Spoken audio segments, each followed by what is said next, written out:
Yo, halo sobat Kaze semuanya, selamat datang kembali di Silver Kaze Otaku Room.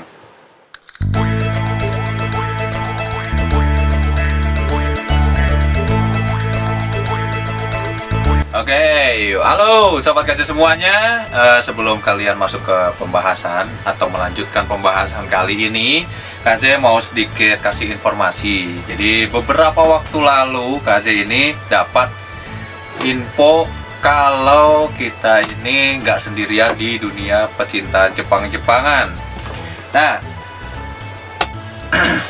kalian pasti kalau misalnya jadi seorang pecinta anime atau anime lovers, kadang-kadang orang tuh suka nganggap kalian ini pasti wibu kan, atau enggak orang aneh. Nah, padahal seorang wibu itu belum tentu sama dengan seorang otaku. Dan di sini Kaze kebetulan punya satu grup yang waktu kemarin Kaze ditawarin untuk join. Nah, nama grupnya itu bisa langsung cek di WhatsApp kalian. Ini dibuka. Nah, ini adalah Lembaga Konservasi Wibu. Jadi grup ini yang ngumpul tuh macam-macam, mulai dari umur sekitar 15 sampai dengan 25 tahunan. Jadi kalian buat yang senang dengan anime-anime generasi baru jangan perlu takut untuk khawatir, karena kami di sini bisa saling tukar ide atau tukar pendapat mengenai bahasan anime atau seputar Jepang-Jepangan yang lagi rame. Nah, fungsi grup ini juga macam-macam. Jadi kalau misalnya kalian butuh fungsi lain dari grup ini, misalnya lagi ada di satu tempat nih, terus kalian pengen ketemu temen, kalian bisa langsung chat aja. Misalnya lagi ada di Bandung, terus pengen ketemu dengan anime lovers di kota Bandung, kalian tinggal tanya. Karena di dalam grup ini sudah isinya banyak sekali anak-anak dari seluruh Indonesia, kalian tinggal chat aja di sana dan langsung kenalan dengan teman-teman dari luar kota. Itu sih seperti itu. Nah, buat yang minat join di Lembaga Konservasi Wibu ini, kalian bisa langsung cek di kolom deskripsi, Kaze masukin linknya. Terus jangan khawatir, Wibu itu tidak seburuk yang kalian bayangkan.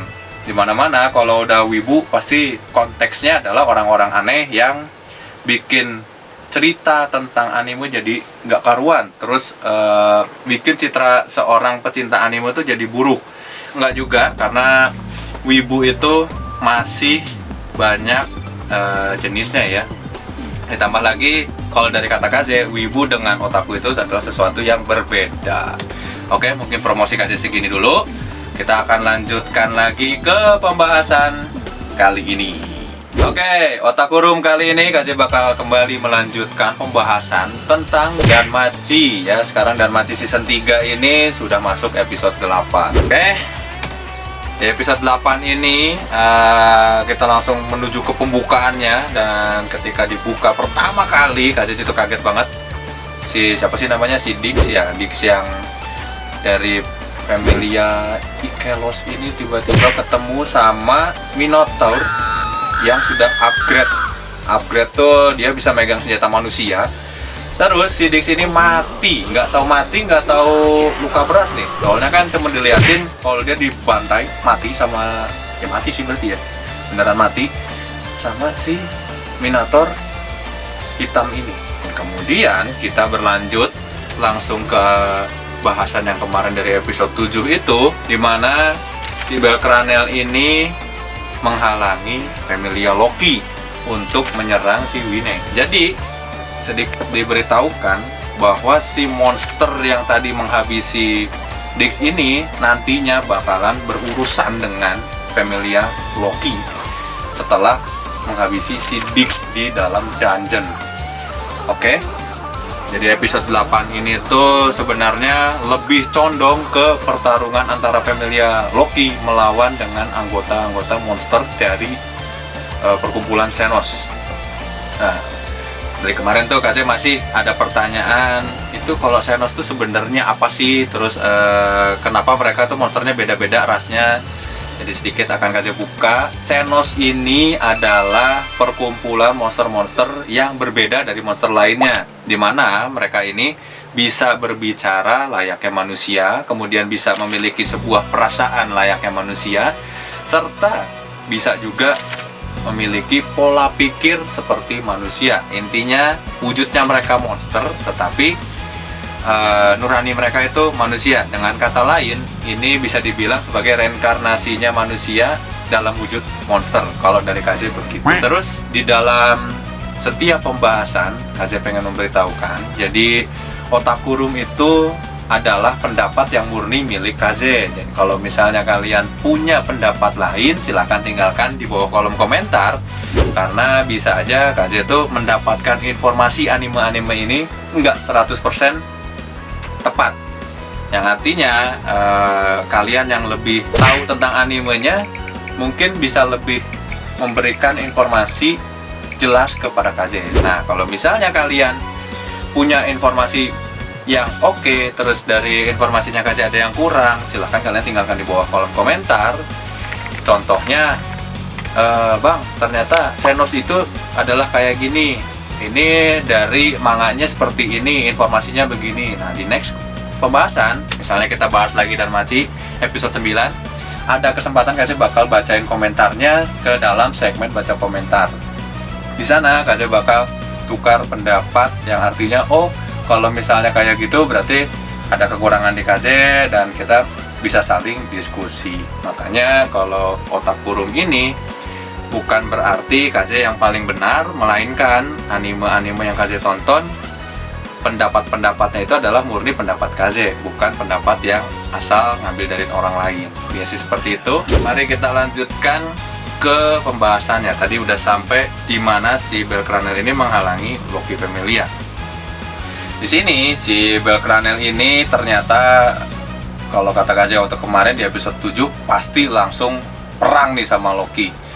Tapi entah gimana Dewi Fortuna tuh berpihak pada Belcranel.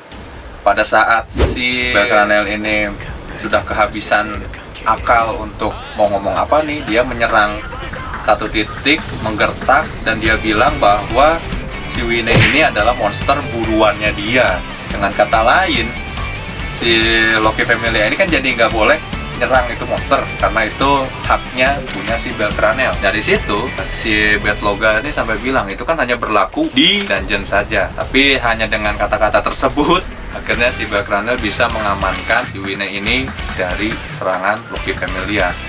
Nah, di sini si Loki Familia ini jadi bersih tegang langsung dengan para anggota Xenos. Dan si ketua guildnya tuh sampai bilang, jangan bunuh para monster itu ketika menjatuhkannya atau sudah melumpuhkan dia, jangan dibunuh. Dengan alasan mereka ini seperti mengetahui bahwa monster-monster ini tuh ada tujuan tertentu bisa naik ke luar dari dungeon. Jadi si Finn ini sudah mengetahuinya. Terus juga KZ jadi tahu ternyata di dalam Danmachi ini kita bisa menggunakan beberapa macam sihir atau pelepas segel yang terlarang. Salah satunya adalah ketika si Vels atau si petapa yang sudah jadi tengkorak ini, dia menggunakan segel terlarang untuk mengeluarkan monster. Dan monster ini dia bilang adalah senjata pamungkas, namun sayangnya sekali tebas sama si Tione itu selesai. Tapi dia bilang yang ternyata monster itu adalah Familia Loki. Ya, jelas aja sih, karena kaca di sini lihat juga Familia Loki ini semuanya rata di atas level 6 sama 7. Jadi wajar aja kalau kemampuan mereka ini adalah petualang di atas rata-rata. Aduh. Tapi KZ masih sedikit rancu itu kenapa dimunculin semuanya pada episode 8. Artinya rute anime ini tuh semuanya terlampau cepat. Yang berarti juga anime ini akan habis di episode 12. Karena rutenya sudah terlihat dan kemungkinan anime ini akan berlanjut sampai season 4. Dengan kemungkinan lagi kita bakal digantungin cerita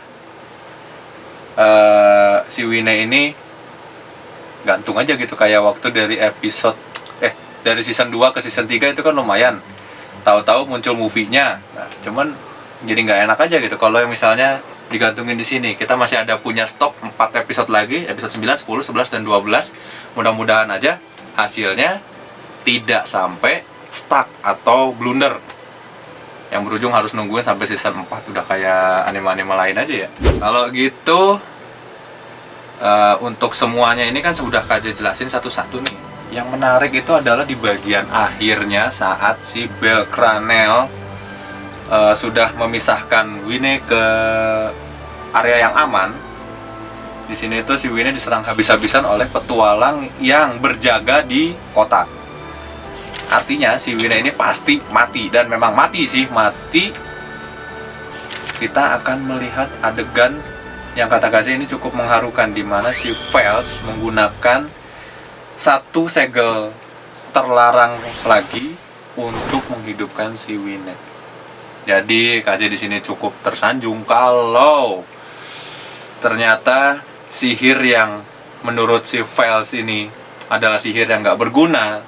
Di sini dia bisa berguna dan dia bisa memahami bahwa seorang monster itu memiliki arti yang lebih di mata manusia. Kalau di sini sih di mata Belcranel, dan si Veils ini mengerti sekali bahwa perasaannya si Belcranel itu adalah perasaan yang tulus untuk berteman dengan seseorang, dan rasnya pun dia tidak peduli kalau itu monster sekalipun. Akhirnya skill ini berfungsi, dimana saat skill ini dimunculkan itu seluruh dewa sampai si Freya aja bilang kalau ini adalah sihir yang di luar batas logika pemahaman manusia. Kemudian beberapa dewa pun sampai bilang ini adalah cahaya penurunan bangkitnya seorang dewa, tetapi berbeda karena yang dibangkitkan itu justru bukan dewa melainkan monster. Oke, intinya bahasan untuk Silver Kaze Otakurum dan Machi season 3 episode 8 mungkin sebegini dulu. Kita bakal nungguin episode 9 nanti seperti apa, karena masih banyak banget yang Kaze penasaran nih. Setelah si Winnie diselamatkan kan itu si batunya tuh bisa lepas pasang. Artinya setiap monster-monster Xenos ini punya batu tersebut. Terus juga si Finn sama anggota Loki kan sempat bilang tuh kalau mereka ini bilang monster yang tidak ada batunya tolong dihabisin aja.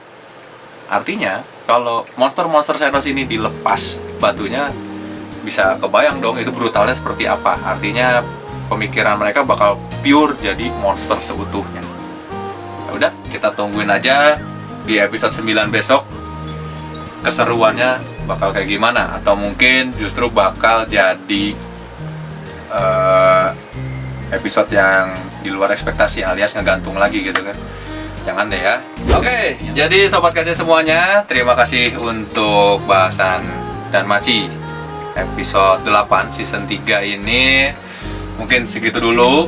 Terus Kaze pengen banget nungguin pertanyaan kalian di bawah kolom komentar. Jika kalian punya pertanyaan detail seputar dan Machi, silahkan tinggalkan di bawah kolom komentar. Terus juga kalau kalian yang benar-benar seneng banget dengan anime dan Machi ini, terus kalian punya informasi detail tentang dan Machi, kalian boleh masukkan pendapat kalian di bawah kolom komentar. Karena tujuan dari Otakurum itu adalah tempatnya Kaze untuk berekspresi dan mewadahi sarana para anime lovers untuk saling ngobrol. Jadi Otakurum ini memang dikhususkan untuk kita sharing seputar anime, manga, dan event-event Jepangan. Jadi kita akan lebih detail mengenai apa sih wibu dan apa sih otaku itu di kalangan Jepang-Jepangan nih. Kenapa saya bilangnya kalangan Jepang-Jepangan? Karena kalangan Jepangan itu dianggap sebagai orang yang freak atau aneh. Dan Kaze di sini agak sedikit miris ya. Jadi Kaze pengennya tuh kita yang mau berekspresi lebih dan mencintai anime itu bisa sama aja dengan orang yang mencintai budaya K-pop atau Korea-Koreaan. Toh hobi itu nggak semuanya bagus, tapi nggak semuanya juga jelek. Intinya sih seperti itu, makanya Otaku Room ini dibuat segmennya. Apalagi sekarang Kaze lagi bener-bener gencar untuk bikin video satu hari satu di dalam Silver Kaze channel ini. Dimulai dari bahasan game, terus anime, terus cosplay, udah gitu anime unboxing, reaction, dan semuanya itu adalah hobi yang 80% ini bahas tentang Jepang-Jepangan. Oke, intinya obrolan kita Sobat Kaze semuanya sampai di sini dulu. Terima kasih untuk yang sudah mampir.